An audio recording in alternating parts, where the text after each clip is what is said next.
Hello everyone, I'm Rhonda Faragher from the University of Queensland in Australia, and I wish I could say I was with you in Spain, how I would enjoy that so much. But at this point I have to still be grateful for Elena and her team in inviting me to do this presentation, and I hope it's helpful for you. All the best with the summer school. Let me introduce a young-looking me and a young-looking daughter and son of mine. This is Ruth with Down syndrome on her very first day in primary school. She's about to embark on her school learning of maths, but of course she had already begun to learn lots of things, as all of us do in the environment that we're in. It's really important to recognise that we know from research that all children can learn mathematics and deserve the opportunity to do so. We need to give everyone the chance because mathematics is so important and it's also so much fun. And so what we're going to look at in this presentation are some difficulties around learning maths, particularly in the area of number, some strategies to help, and then some ways that we might be needing in the secondary school. So for kids in our class who are many years behind their peers, what do we do? And then I've got some examples from inclusive mathematics classrooms. As we get underway, you might be, like I was, out looking for the very special trick that's going to help our learners to learn mathematics. Well, the secret is, there is no secret. After looking for 20 years or more, I've come to realise that there's no special trick. What we need is just good teaching. So having disappointed you with that, let's go on to think about how this is done. So where do we start? It can seem overwhelming, but it's not as bad as it might seem. So what you'll need is that you'll need imagination, you'll need creativity, a sense of humour certainly helps, and you need to be ready to have a crack. Now that might be an Australian expression, but what it means is you're going to be ready to have a go. This is not necessarily something that has a manual to tell us how to do this. We'll just need to have a try and see what happens. So as we start to think about difficulties kids might have, a lot of times problems with number or calculation or arithmetic come up. So let's think a little bit more about what's going on. You might be really pleased to know that you're a maths genius. Before you were able to really do very much at all when you were a newborn baby, you could do quite amazing things with calculation. You could add 2 and 1. You could tell the difference between 2 and 3, and you could tell the difference between 2 and 22. But you couldn't tell the difference between 21 and 22. But before you get too excited, you share this, and we all do. We share this talent with lots of animals. So they've done lots of different tests, and they can tell that humans, along with some animals, have this way of understanding approximate ideas about quantity. Where we're different as a species is that we develop language, and so from about 2 we move from this approximate sense of number into an exact form. So humans have a much broader sense of number. We have this approximate sense of quantity, but we also, around the time we're 2 and language starts to develop, we have a word that we learn, and it's culturally based. So there's a Spanish word for 2, there's an English word for 2, there's a Japanese word for 2. Similarly, there are different symbols, so we can have Roman numerals, we could have Hindu Arabic numerals, we can have different symbols. They're culturally based and they are taught, but across cultures we all have words and symbols and we transfer our ideas about quantity over to words and symbols, and then we can use that part of our brain to keep moving on with other areas of number. For some learners, they have problems in acquiring those three aspects of understanding number. For learners with Down syndrome, this is well known. Across the world, it doesn't seem to matter when people have lived, where they've been taught, who's taught them, what approaches have been taken. Most people with Down syndrome struggle with quantity and understanding arithmetic. So it's known in research. If you read the research, you'll get a bit depressed because it really says kids with Down syndrome won't learn to count past 10 or maybe a bit more. Most will have a lot of problems, and certainly for most of us parents, we know what this is like. However, as I said down below, maths is more than number, and unfortunately too many kids have been forced to demonstrate that they can do some of this early arithmetic before they're allowed to do other things. Now, we think that this might be genuine dyscalculia, and that is thought to be, by some neuroscientists, a problem that a part of the brain that is designed to do this quantity part is not working as it should. And so other areas of the brain are required, and they're not designed for it. So it can be a real challenge. It's not to say it can't happen, but it can be a real challenge. So that automatic understanding of quantity is just not there. But as I said, maths is more than number. So let's think about what we could do to get past this if that actually is the problem. So we've been thinking about difficulties learning maths, and now we're going to think about strategies to help.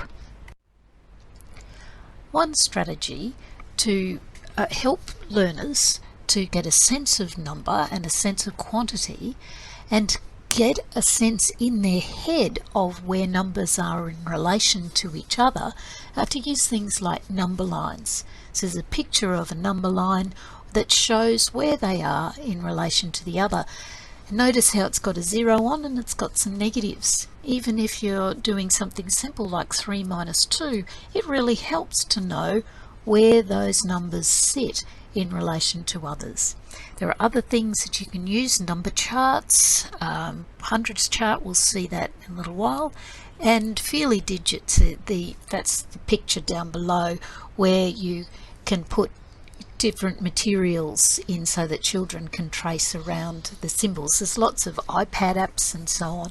So they're just some ideas to help us focus on the symbol, because that's a really important aspect for our learners with Down syndrome in particular. We need to focus on the visual, because to see things in a different way allows learners, allows all of us to be able to activate various parts of our brain. If you have a look at these pictures, these are 3 pictures that show the factors of 12. So there's 1 by 12, 2 by 6, 3 by 4. There are no others. There's no other way you can arrange 12 blocks into a rectangle, and so we know we have all the factors. So that's what it means to focus on the visual, not just list factors or rely on multiplication, to actually be able to demonstrate it. Here's another picture. This one is, you could probably have a look at and think what it might be, but these are the square numbers, and so we can see that they're actually squares. So it gives us a visual image around something that need not just be pure number. This is a strategy I like. I like the thought of using games. Games are fun and enjoyable, but they also have lots of practice in them. They have kinesthetic, so there's actions involved. They're not sitting passively learning things. It's happening by doing. Repetition is important because they play with partners. So every second go, they watch somebody else. And so it really helps them to be able to model what's going on. And if you're playing as an adult You can be speaking out loud and saying, well, I've rolled a 6 and a 2, I'm going to move 6, counting along, and then I have another 2, and then you're adding on. So that can be a demonstration that the children can copy.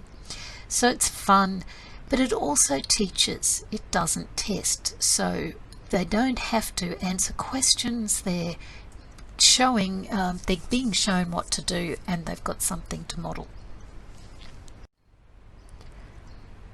This strategy, I think, is a really important one. It's really important that we encourage our learners to use a calculator and to be taught how to use it effectively. Calculators don't harm us in learning mathematics. What we do know is that they can be a prosthetic device. That means just like if there's a part of our body that doesn't work, like we need a wheelchair, that's a prosthesis. In terms of calculation, if we can't do it, it can be the tool we need that allows us then to get on and do other areas of mathematics that are helpful. It can also free the curriculum for other things. So if we're not spending days, months, years teaching kids to be able to calculate, be able to write down addition and subtraction calculations, it means that we can get on and do other things. We can spend time on those areas of mathematics that are going to have long-term benefits. I think it's important to realise that we need to explicitly teach this. This is an example of how we did a study, and we asked children, and the oldest child was 12 years and 3 months, and they had to enter numbers on their calculator. And the red one here, you can see that the children who were getting it wrong were entering things for 724. They were entering 700, 20 and 4. So they were entering it phonetically as it was said to them, but this was the card, so they could see it, and they could see it couldn't match. But once taught, they were away. And what we learnt from that is that we really need to explicitly teach children to use a calculator. So I think it's a really important point, and I'm labouring it a bit, but not allowing learners with Down syndrome to use a calculator is like forbidding a short-sighted person from wearing glasses. And you wouldn't. So if our kids really need a calculator to do their mathematics, we should allow them to do so. I know that there are families who are listening in to this talk today, so I thought of some strategies for busy families. Sometimes there's a pressure to feel like we've got to do lots of work all the time. One of the most effective approaches is this little bit often rule. So rather than sitting down for a great long session where everybody gets tired and frustrated, just take some few minutes or even just a second or two every so often, and that can be a really helpful thing. Advertising works like this, so they don't have long programs, they'll just have little snippets of maybe 30 seconds to a minute. When my daughter was struggling to remember that 14 was actually in the counting sequence, we just started, whenever we were skipping along, we'd go 13, 14, 15. We would just do that all the time, at any time we thought about it. And over time she started to pick up on that pattern. Another strategy I recommend is just having a box of maths gear ready to go, so when the mood strikes, it's there. You haven't got to go and grab all your things. It helps to put things in little plastic bags so that it's easy to keep the material together, and you've got it's easy to pack up as well. My third point is, don't fight over this. If your little one doesn't want to learn at this stage, then just let them go, and you can slot it in some other time. You can try later on that day, or pick a different activity and come back to it. So if it's a battle, retreat, pull out. It's not worth ruining your relationship with your child. Well, that was strategies to help. Now let's have a look at what we might do in classrooms. We'll begin with learning maths when you're years behind. This is a story that emerged from the work of Lisabetta Manari Martinez in Italy, and she really gave a lot of people great hope to think that different things could be possible for learners with Down syndrome, particularly if we were able to give them a calculator. So just a few weeks before that photo was taken, Ruth wasn't able to tell her teacher what 5 plus 5 was. At the time, I would guess that was probably also likely to be some days she would, some days she wouldn't. But you might be able to see in the photo that she's doing some pretty interesting mathematics. She's doing some work on percentages there because her teacher decided with me that we would give the work that had come out of Italy a go. We would try teaching her the curriculum for her year level, which was year 8, secondary school, rather than going back to teach her primary school math. Here we see the work that Ruth was doing at that time. So she's been doing percentage calculations, and this is this girl who cannot add single-digit numbers. It's her teacher that is the remarkable one here. Not Ruth, not her mother, who can't teach her anything. It was her class teacher who was willing to have a go, and instead of keeping her teaching, trying to get her to do simple arithmetic, she taught her really important mathematics with the help of a calculator that had stood her then in good stead right to the end of year 12 and now into her adult life. So this is what we call year level adjusted curriculum, and what it means is that we give access to the curriculum that is set for kids who don't have a disability in that class. So whatever is set for the year level that we're teaching is what we begin with for our learners with Down syndrome or other intellectual disabilities, and we adjust the curriculum to help them learn. Now the idea of that Swiss cheese is that that's a visual to remind us that that's the idea that we might actually be able to then help them fill in some of the gaps they might have in their previous knowledge, not by going back to whatever year it was, but in the context that they're now learning. Behind, well, now let's move into the inclusive maths classroom in primary and secondary schools.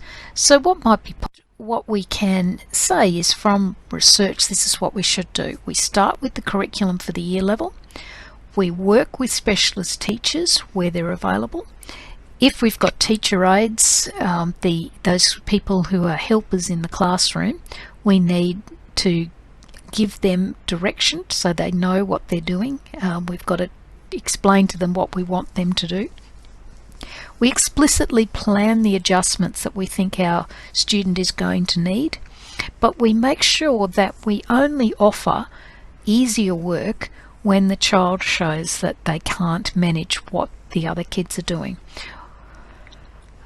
We need to provide opportunities for consolidation and practice so that our kids have opportunities to keep reinforcing key ideas.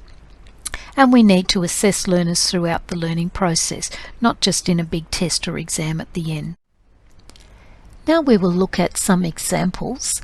We'll do some from primary and then some from secondary classrooms.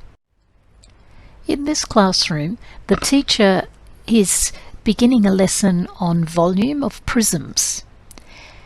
What she's talking about here is asking the children to use little blocks to make the first layer, and then they're going to build up the layers as they go.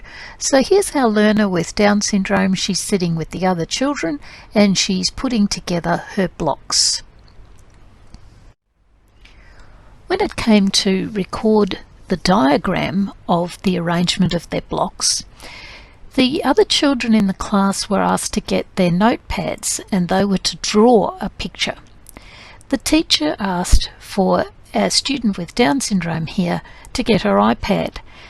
And I asked the teacher about this adjustment, and she said she knew that this little one would have trouble with drawing the diagram, but that wasn't the point. The point was she wanted to get a record of it. So the teacher thought carefully about what she could do instead, and she knew that there was an iPad app that had a place value application where you could drag little cubes across onto the center of the drawing piece, and you could make a copy of what you were looking at. So it's a lovely example of an adjustment to meet a learning need in the classroom. Our second example from a primary classroom is here, where we've got a student with Down syndrome, the classroom teacher, and another adult helper in the room. Our student there is using a standard classroom calculator, but had troubles with it because the light wasn't good enough to keep the solar panel working. So the teacher went looking for an alternative. She found the talking calculator, that's an iPad app, and you can see the colours are strong. You can also with this one you can change the colours, you can plug in headphones, the calculator will say what has been entered, so the student gets auditory feedback. I think this is another example of a teacher who went looking to find a solution to a barrier to learning and didn't just give up or give something easier for the student to use.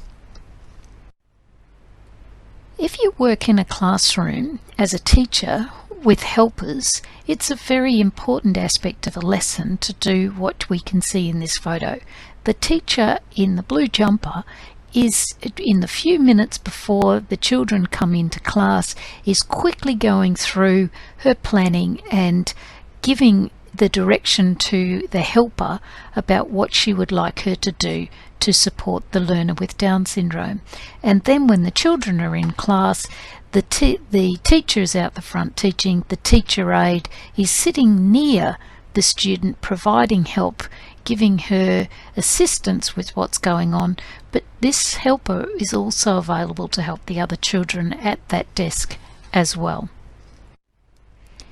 Now we will look at some examples from secondary schools.